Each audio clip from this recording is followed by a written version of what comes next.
Welcome back to the workshop for a quickie. Yippee!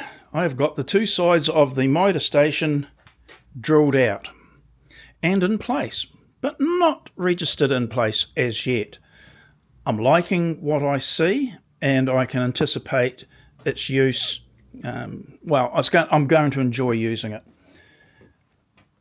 I reduced the number of holes in this one by about 9. So in the big scheme of things, not much of a saving time-wise or effort-wise. I still think it is probably the better pattern than this.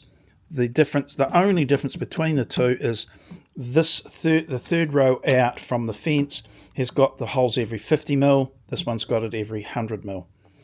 And that was the pattern I replicated for, so that it just maintained diagonal lines, just for that sake. Both sides on this back panel is effectively the same. They may be identical, but it's effectively the same. Don't need a whole lot of holes out there. It's going to get some serious consideration as I go through it, and if I've already shown this, I apologise for that, but I'm going to show it again because I'm quite happy with it. Because we've got the nice fit 20mm pins that go in those holes, I cut and drilled the piece of aluminium section that I've got here so that it can sit over the pin. Pretty good tolerance, not perfect but pretty good. And now I can have a pivot 45 or bigger up to the point where it binds. When it binds, and maybe, just maybe, I need a even greater cut, I can come down to here, and now I can swing it round even to a negative cut. So this would be your back to 90 degrees. You'd be more than likely pinning it at the back to achieve this, but what I'm just highlighting, that this can be swung around until it achieves a negative cut. Now you say, well, that's what a saw would normally be doing. Yeah. Now, I've covered that so many times. I understand that. But this is just that we make use of the top while it's in place or have this capability while it's in place. So yippee for me. If I don't, I was being a bit sarcastic at times, aren't I? But if I don't have this facility, you can darn well guarantee that when I've got the top on, I'll want it.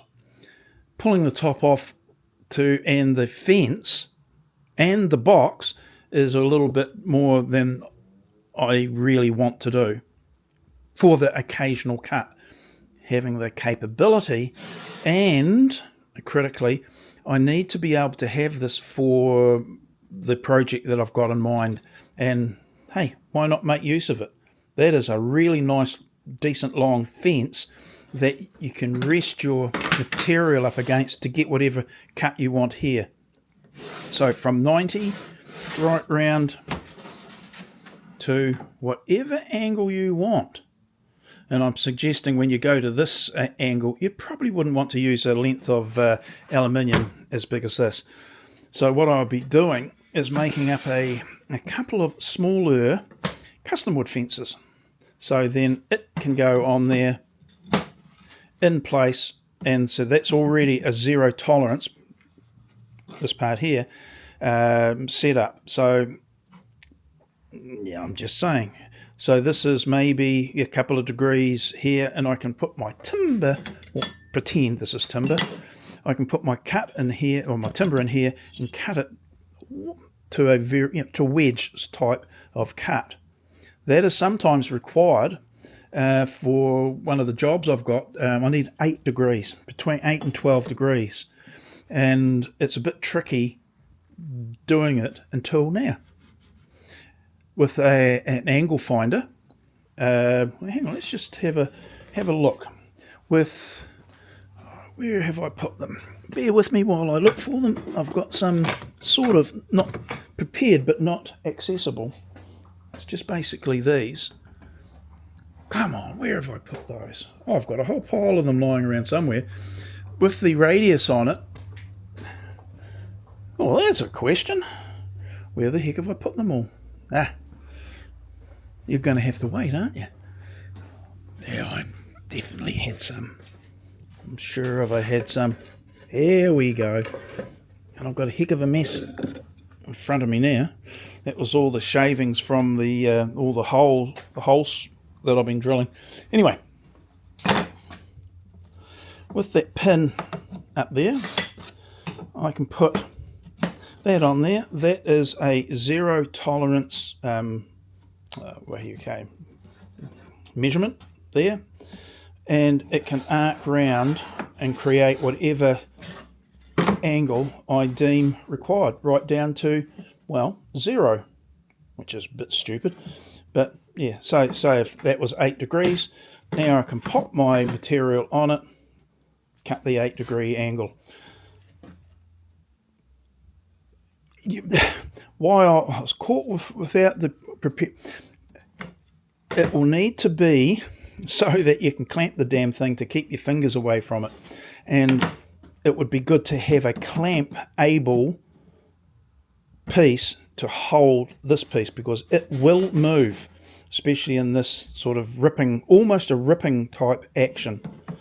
But yeah, I like it because it actually addresses a requirement I already have that was always difficult to do on the miter saw, and it's those very, very sharp, small angles. Now I've got a working solution. Yippee! Righty-ho, that's it. Late in the afternoon, early evening. I'm going to call it quits for the day. Very happy with having that now. Just need to do the registration pins, which will be a job for tomorrow. Righty-ho, that's it. I'll see you in the next one. One happy Dave is going inside. Okay, see you in the next one now. Bye.